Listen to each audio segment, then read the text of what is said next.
At dahil po sa Bagyong Christine, muling nasubukan ng katatagan ng mga Pilipino. Pero bukod dyan, muling naka-question kung gaano nga ba tayo kahanda sa mga ganitong sakuna.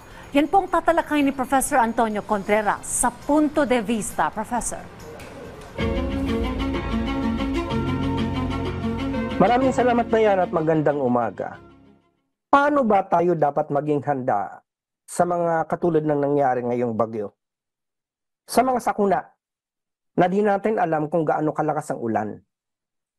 Alam niyo po dati, komplikado na natanong yan. Pero lalo na ngayon, na tumitindi ng epekto ng climate change.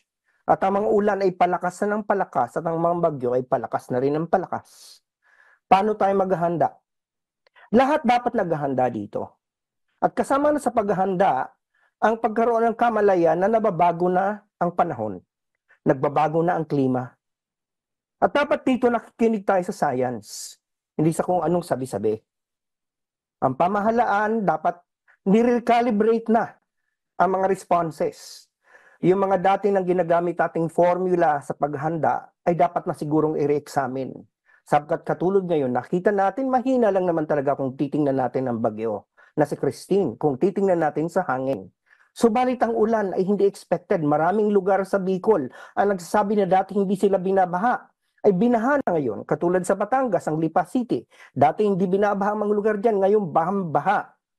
So paano natin ito paghahandaan? Napakahina ng bagyo, pero makalakas ang ulan. At marami ang nagtataka.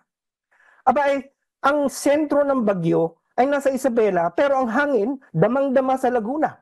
Napakalawak po ng sirkulasyon ng bagyo. So, ang paghahanda, hindi na dapat yung nakagawian. Hindi na ngayon sapat yung nag-iipon ka lang ng tubig, nag-iipon ka lang ng pagkain, nandun ka lang sa bahay mo. Hindi mo alam baka yung bahay mo malulunod sa tubig. Baka.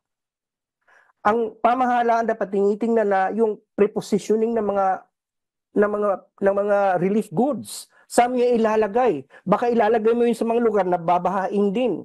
Saan natin i-relocate ang mga may evacuees natin? Baka yung evacuation center, babahain din. Ngunit sa kabila nito, dapat lagi nating iisipin. Makinig po tayo sa siyensya. Huwag po tayong padalos-dalos sa mga magpo-post ng kung ano-ano sa internet na kung minsan nagdadagdag pa sa kaba ng mga tao na hindi naman based sa science. Sapagkat ito po, meron pong gabay. Meron pong science ng climate change. May science ng flooding. At pagkatapos nga, sabi ko nga kahapon, matapos ang lahat ng ito, kailang siguro nating balikan lahat ng ating preparasyon. Natin bakit nagkaganito? At mag-prepare tayo ng panibagong book o manual o kung anumang pamantayan kung paano tayo maghahanda sa mga ganitong kalamidad. Nararanasan natin ang epekto ng climate change. Yan ang aking punto de vista ngayong araw na to. Balik sa inyo dyan sa studio, Dayan. Magandang umaga at maraming salamat. Maraming salamat po, Professor Antonio Contreras.